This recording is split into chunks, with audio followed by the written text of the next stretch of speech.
자, 문법 중에 저 제일 처음에 배워야 하는 게 저는 품사라고 생각을 해요.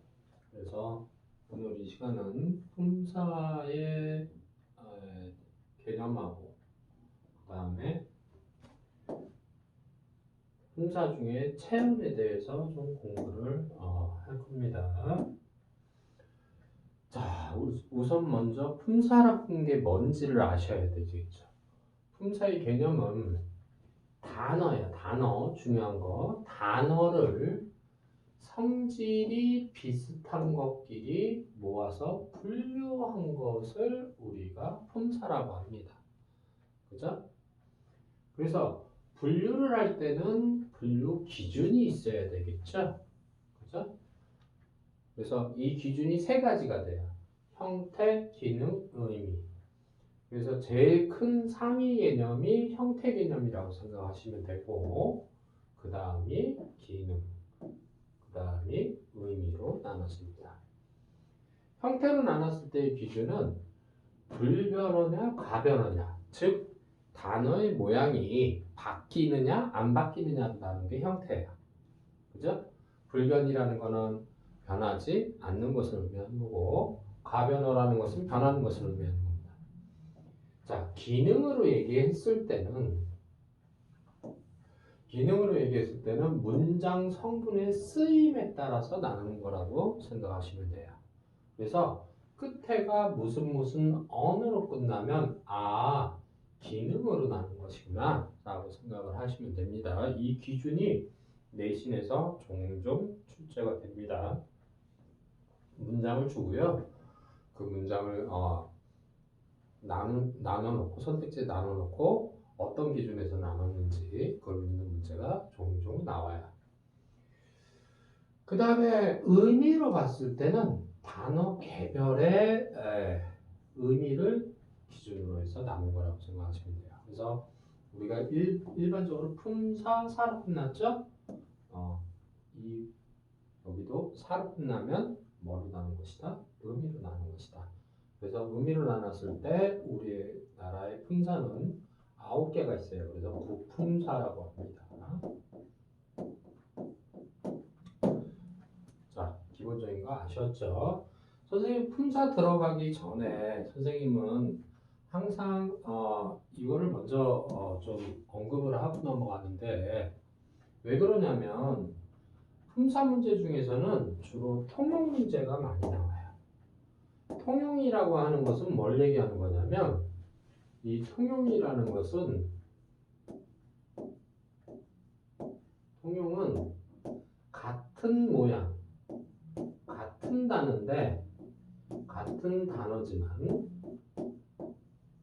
그러니까 쉽게 말하면 생김새가 같은데 품사가 다른 거야.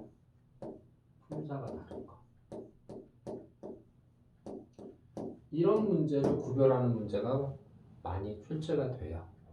그랬을 때 구품사를 한 번씩 넣었을 때 일반적인 문장 배열 구조가 왜 중요하냐면 요거를 구별하는 기준이 된다고 생각하시면 됩니다. 무슨 말인지 아셨죠? 근데 여기서 주의해야 할 거, 선생님이 뭐라고 그랬어요? 일반적인 거라고 했어요. 반드시는 아니에요. 위치가 반드시 이렇게 오는 거는 아닙니다. 일반적으로 9개의 구품사를 한 번씩 썼을 때 대체로 이렇게 온다는 얘기입니다. 사고 없으시기 바라시고, 제일 앞에 우리가 이걸 기차라고 생각을 해봅시다. 기차라고 생각을 했을 때 제일 앞에 오는 게 감탄사예요. 그래서 놀라는 거 혹은 감탄, 부르는 거 이런 거 했을 때 그거는 독립적으로 와요. 그래서 우리가 독립언이라고도 얘기를 합니다. 언어로 얘기했을 때는. 그 다음에 가운데 칸은 가장 중심이죠. 중심이니까 가장 많은 품사가 모여 있습니다. 그래서 관형사는 꾸며주는 말이에요. 수식어이라는 거는 나중에 배우겠지만 꾸며주는 말이에요. 꾸며주는 말이 두 가지가 있어요. 관형사하고 부사가 있는데 얘네들은 각각 뒤에 꾸며주는 것이 다르다는 거예요. 그죠? 관형사는요, 오로지 체어, 즉 명사, 대명사, 수사가 얘만을 꾸며주는 역할을 합니다. 관형사는. 아셨죠? 부사하고 구별하는 방법이에요. 그래서 우리가 관형사는 누구를 수식한다고 일반적으로 얘기해요? 체험을 수식한다고 얘기를 합니다. 근데 관형사와 관형사가 뭐 이렇게 여러 개 오는 앞에 연달아서 오는 경우도 있기는 해요. 근데 한 번씩 넣었을 때 이렇게 온다는 얘기예요. 그래서 체험을 중심으로 해서 우리가 이거는 기억을 하고 있습니다. 꾸며주는 말은 앞에 항상 오게 돼 있죠. 그죠? 수식하는 말 중에서 관형사가 앞에 오게 됩니다.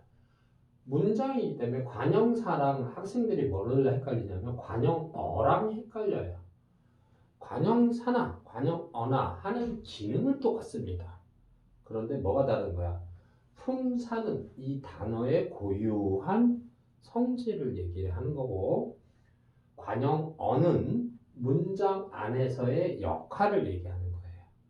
그래서 성분을 얘기하는 거라고 보시면 돼요. 하는 일은 어떻다? 똑같아. 무슨 말인지 아셨죠? 그 뒤에, 체험 뒤에 따라다니는 애가 누가 있다? 조사라는 아이가 있다. 그래서 조사는 주로 그렇다는 얘기예요. 체험 뒤에 붙였습니다. 아셨어요? 이렇게 붙였어요. 그래서 얘네들은 좀 친한 애들이라고 생각하시면 돼요. 체험을 중심으로 해서 친한 애들이다. 나중에 단어의 통사적 합성어, 비통사적 합성어 배울 때 또 도움이 돼요. 그래서 꼭 외워두면 좋겠어요. 그 다음에 부사는 누구를 수식하느냐? 동사와 형용사. 즉 얘네들을 우리가 용언이라고 합니다. 용언은 누가 꾸민다? 부사가 꾸민다. 자, 예문을 하나 해서 볼게요. 모든 작품은 언제나 설렌다 혹은 아름답다 라고 얘기를 했을 때 아는 감탄사죠. 그죠? 모두는 여기서 작품을 수식하고 있죠. 명사를 꾸며주고 있으니까, 체어를 꾸며주니까 관형사면서 성분으로는 관형어라고 합니다.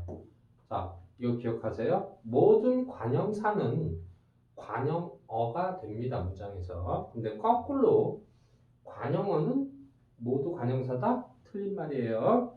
요거부터 헷갈리면 안 됩니다. 왜냐면 관형어가 되는 경우는 관형사가 말고도 또 어미가 쓰이는 경우가 있어요. 어미가 붙어서 관형어가 되는 경우가 있기 때문에 관형사는 모두 관형어가 되겠지만 관형어는 반대로 모두 관형사라고 하면 틀린 말이다. 은은 이 명사 뒤에 붙었으니까 조사가 되겠죠. 그죠? 자, 언제나는 설레다를 꾸미고 있죠? 수식하고 있죠?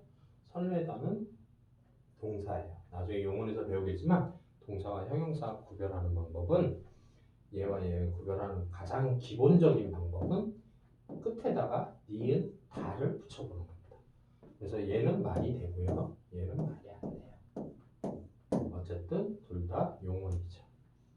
그래서 얘는 부사가 되는 거고 설렌다, 설렌다가 되죠. 그 다음에 아름답다는 아름답는다 안 되죠. 형용사라고 보시면 됩니다. 자, 그래서 요거는 꼭 외워두시는 게 편해요. 나중에 이런 문제 있죠. 선택지에 문장을 주고 똑같은 단어의 밑줄을 그어놓고 여기에서 쓰임이 다른 거 혹은 쓰임이 같지 않은 거 뭐 이렇게 해서 문제 출제되는 거 할 때 요게 기준점이 돼요. 그래서 그거는 이따가 체연을 통해서 우리가 한 번 더 생각해 보겠습니다.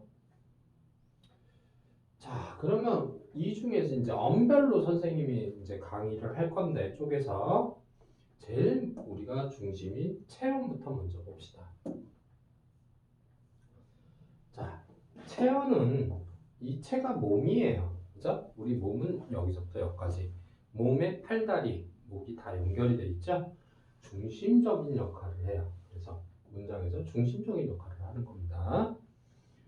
그 다음에 품사하고 같이 연결해서 알아둬야 되는 게 성분이에요. 그래서 모의고사나 내신에서도 그냥 품사 하나만 가지고 문제를 내지 않고 성분하고 같이 조인해서 내는 문제가 많이 출제가 돼요. 같이 알아두셔야 되는 게 좋습니다.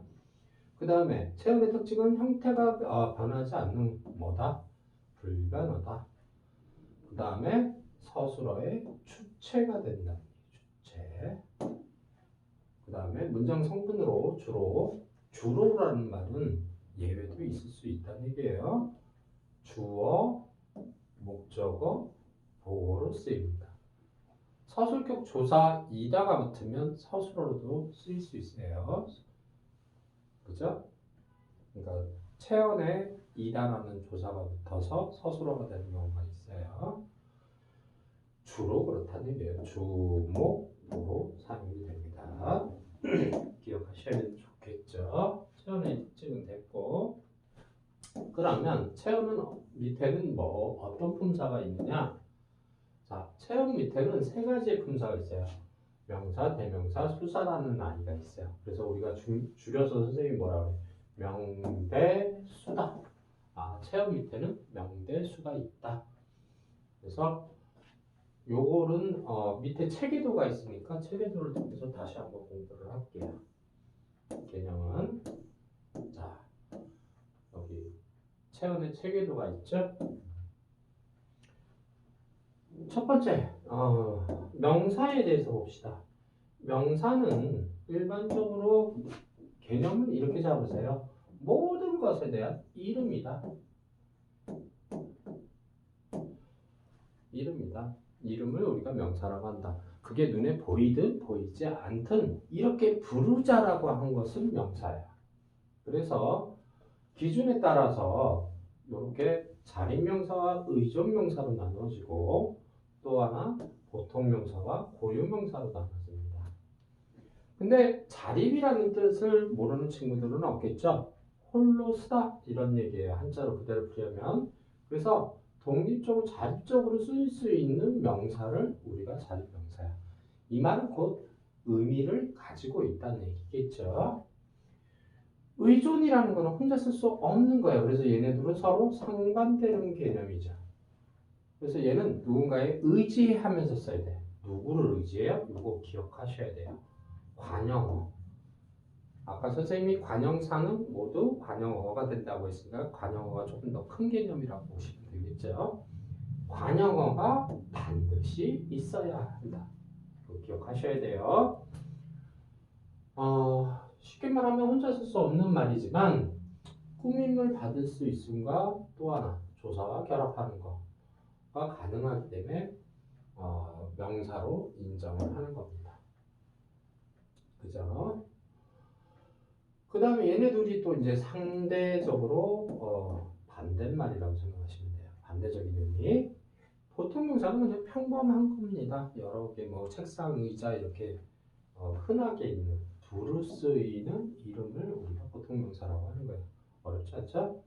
그럼 고유명사는 자, 이 중요한 말. 고유명사를 세상에 하나밖에 없는 명사라고 알고 있는 친구들인데 그렇게 하면은 좀 개념을 잘못 알고 있는 거예요. 태양이나 달 같은 경우는 지구에 하나밖에 없잖아요. 그런데 우리가 영어에서도 고유명사는 항상 어디 위치에 상관없이 대문자로 쓰죠. 근데 sun이나 moon을 우리가 항상 대문자로 쓰지 않는단 말이에요. 그 말은 뭐예요? 고유명사가 아니라는 소리죠. 그죠? 그렇게 외워두지 마시고 특정한 객체야. 혹은 지정된 대상이에요. 하나로 고정화되어 있는 거예요.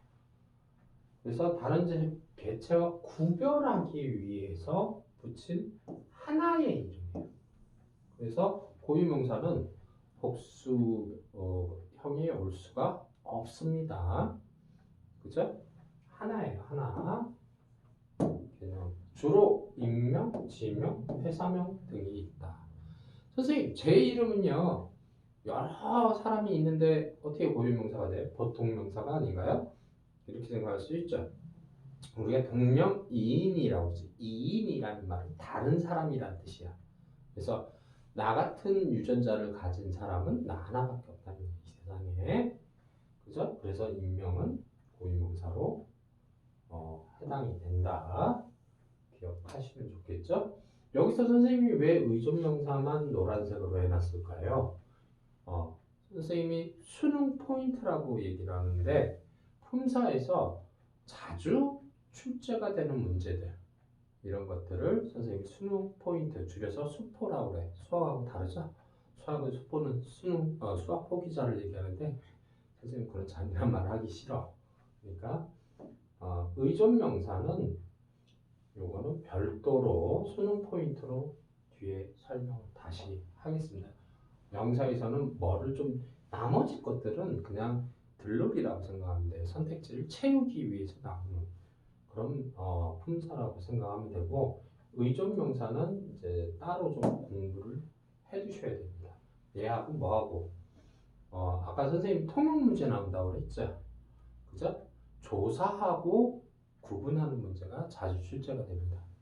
그래서 뒤에 수능 포인트로 따로 정리했으니까 그때 보시기로 합시다.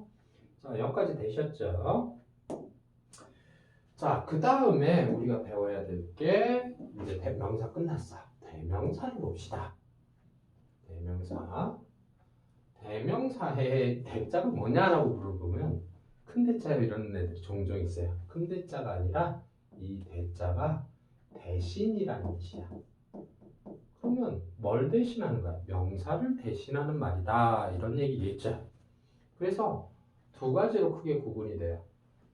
이 인이 사람이라는 뜻이야. 사람을 부르는, 대신하는 말, 칭하다, 부르다 이런 얘기예요. 그래서 사람에게 부르는 걸 인칭 대명사라고 하죠. 인칭 대명사는 여러분들 영어 문법에서도 뭐 저학년 아주 가벼운 문법으로 나오죠. 몇 인칭이 있어? 1, 2, 3인칭이 있다는 건 뭐 여러분들 잘 알고 계실 거예요.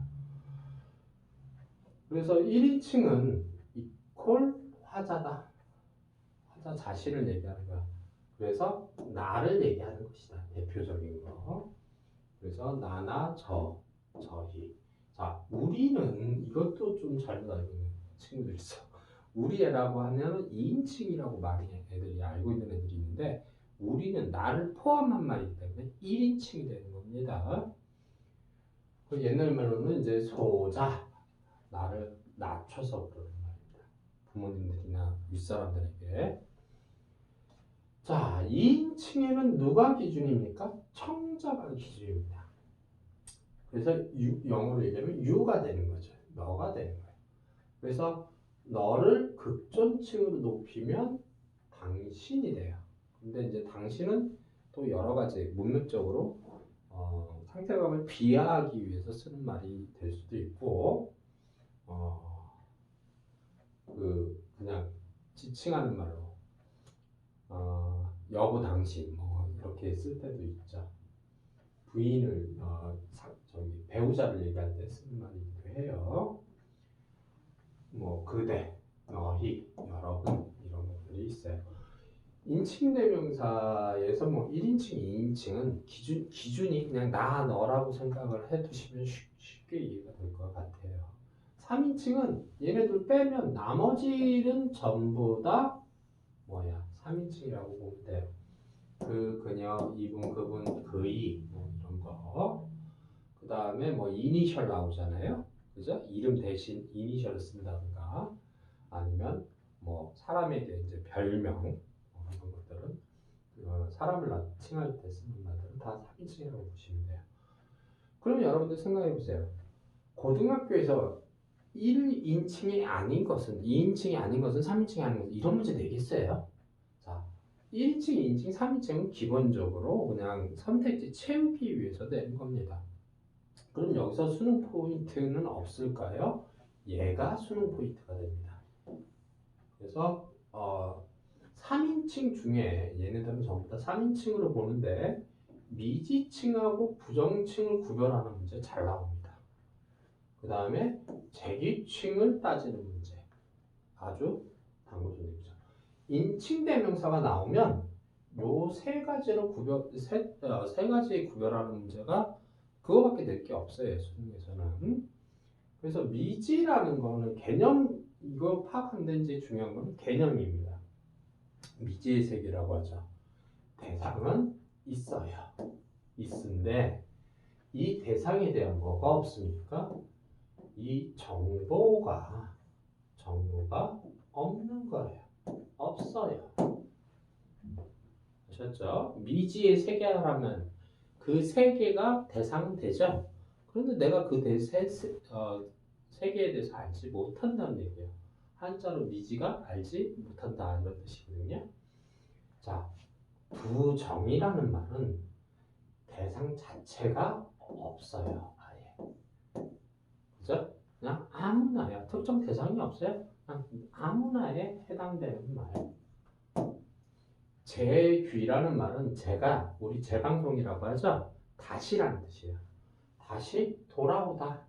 즉 앞에 나온 인물을 다시 지칭할 때 우리가 재기칭 대명사라고 얘기를 합니다. 아셨죠? 근데 1인칭이 들어가면 비문이 된다고 되어 있는데 비문은 문법에서 어긋난다는 얘기예요. 그래서 이것도 수능 포인트로 뒤에서 설명 다시 한번 할게요. 그 다음에 지시대명사가 있는데 우리가 이것도 수능 포인트가 있어요. 지시라는 단어가 들어가는 앞에 들어가는 품사가 대명사 외에 세 가지가 더 있습니다. 지시 형용사, 지시 관용사, 지시 부사가 있어요. 이거 구별하는 문제가 수능 포인트예요. 그래서 그것도 뒤에 정리를 해놨습니다. 그때까지 다시 설명하고 바로 뒤에 그냥 지시대명사는 두 가지예요. 사물과 처소라는 말을 이거는 요즘에 잘 안 나오긴 하는데 가끔 이 단어로 나와요. 이거는 장소라고 생각하시면 돼요. 장소. 여기 있죠? 장소. 그죠? 처소라는 건 장소예요. 기본적으로 지시 대명사에 지시라는 말에 들어가는 거는 우리말에 세 가지가 있어. 이, 그, 저가 있어요. 그러니까 단어에다가 이, 그, 저에 해당되는 말에다가 밑줄을 그어놓고 다른 거 찾는 거, 같은 거 찾는 거 이렇게 물어보는 문제. 그게 수능에서는 이제 자주 나오고 어디서 내신에서도 낼 게 이거밖에 없습니다. 기본적으로 이는 어떨 때 씁니까? 화자에서 가까울 때 쓰는 거고 그는 청사에서 가까울 때 쓰는 거고 저는 둘 다 어떨 때 쓰는 거예요. 그래서 이것도 수능 포인트는 뒤에 있으니까 저 따로 정리해서 선생님 설명을 할게요. 수사는 이퀄 뭡니까? 숫자입니다. 숫자. 근데 숫자를 나타내는 게 수량, 양을 나타내는 양수사가 있고 순서, 그죠? 순서를 나타내는 서수사가 있어요. 그래서 하나, 둘, 셋, 넷, 1, 2, 3, 4, 5, 6 이런 것들은 수량을 나타내는 거 양수사라고 하고 순서를 나타내는 거 첫째, 둘째, 셋째 뭐 이렇게 나오는 거. 그런데 특별히 사람을 지칭하면 명사로 쓰이는 경우도 있다. 예를 들면 특정하게 정해진 첫째 아들은 선생, 둘째 아들은 의사다라고 얘기를 했을 때 여기서는 명사로 쓰이는 경우가 있다는 얘기예요. 이것도 알아두시고 그러면 수사에서는 선생님 수능 포인트가 없나요? 있죠. 수관형사라는 말이 있어요. 그래서 수사에서 연결해서 나올 수 있는 문제는 수관형사하고 통용되는 구별하는 문제 그런 문제가 잘 나옵니다. 기본적인 개념은 설명이 됐죠. 그럼 우리가 반드시 머릿속에 좀 집어넣으면 편한 것들 수능이나 모의고사에서 아주 잘 나오고 내신에서도 단골손님으로 나오는 거. 자, 세 번째 파트가 뭡니까? 수능 포인트입니다. 수능 포인트. 첫 번째는 아까 얘기했죠? 명사 중에서는 의존 명사와 이 조사를 구별하는 문제가 자주 나온다는 거예요. 그럼 여러분들 머릿속에 뭐가 있어요? 구별 기준이 있으면 된다는 얘기죠. 그죠? 그래서 의존 명사는 앞에 반드시 뭐하고 요 관용어하고 같이 쓴다는 거 아까 얘기했죠. 그러니까 앞말이 기준이에요. 앞말이 뭐가 오느냐.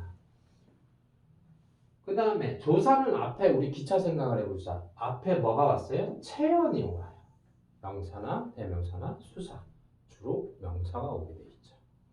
그러니까 앞에 명사가 있으면 조사로 쓰인 거라고 우리가 알 수 있습니다.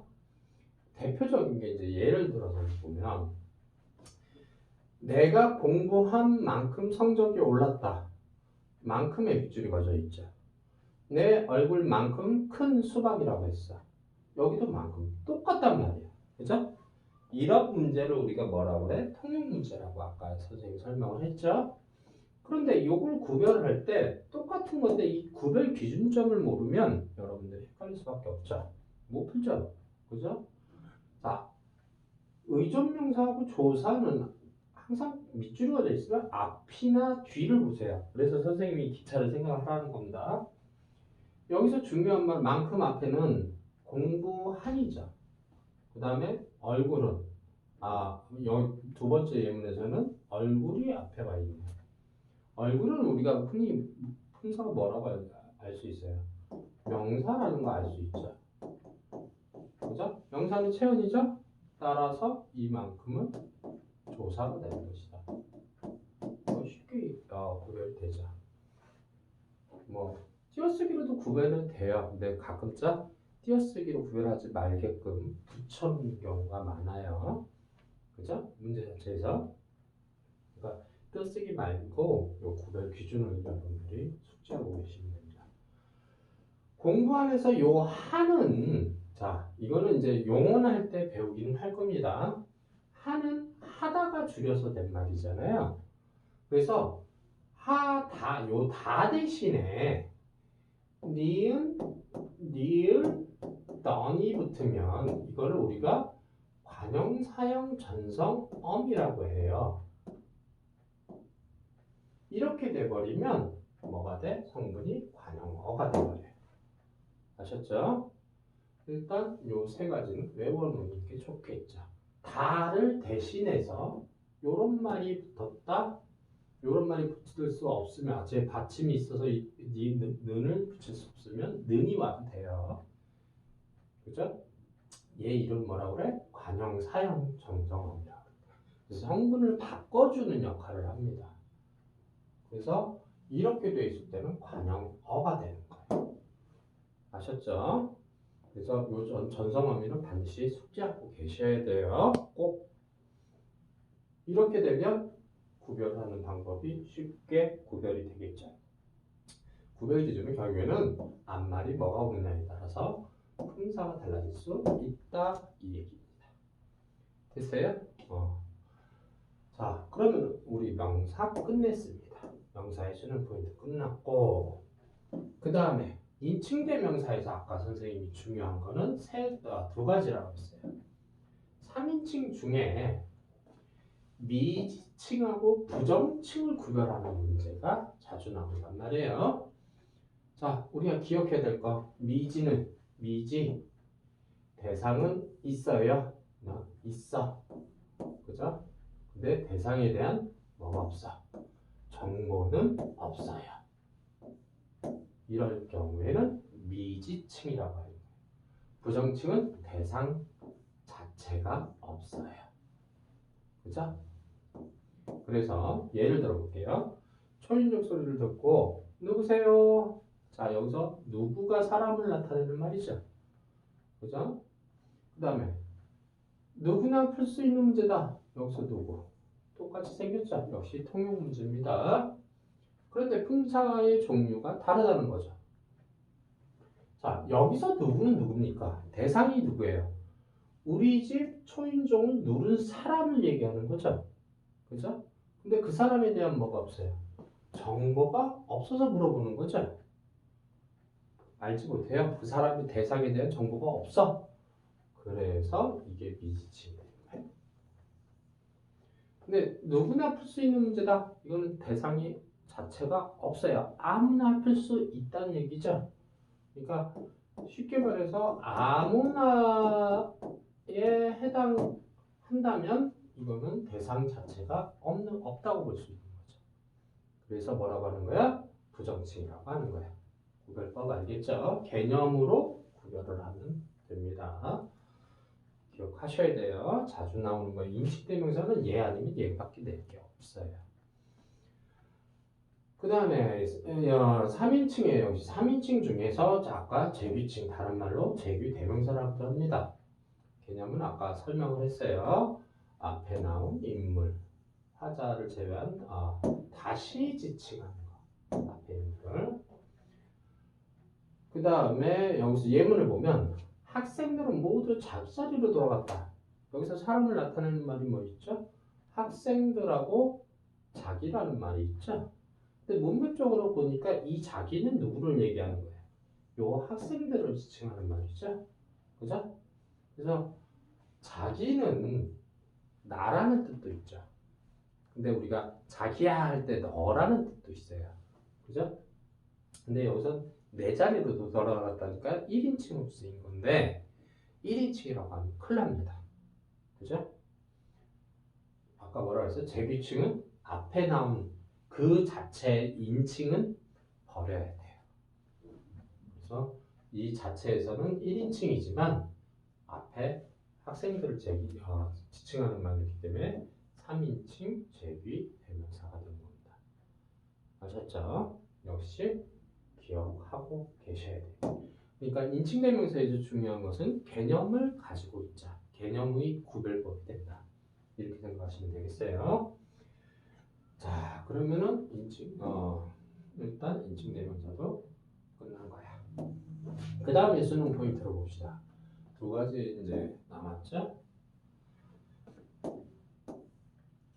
자, 지시라는 말이 다 들어가 있대요. 그죠? 근데 뒤에가 다르죠. 그러면 얘의 특징들을 잘 생각을 해보세요. 그래서 기차를 아까 떠올려고 하는 거예요. 자, 지시 대명사는 얘네들을 구별하는 거는 뒤에가 중요한 겁니다. 아까 우리가 의존명사하고 조사는 앞에 게 구별 기준이었잖아요. 얘는 뒤에가 구별 기준이라고 생각하시면 돼요. 지시 대명사는 뒤에 뭐가 올 수 있죠? 아까 기차에서 조사가 붙을 수 있죠? 근데 의도적으로 이 조사를 생략해서 내는 경우가 있습니다. 그러니까 여러분들은 한 단계 더 나가서 조사를 붙여보면 돼요. 생략될 수도 있으니까. 자, 이것, 뭐, 그럭, 그, 저,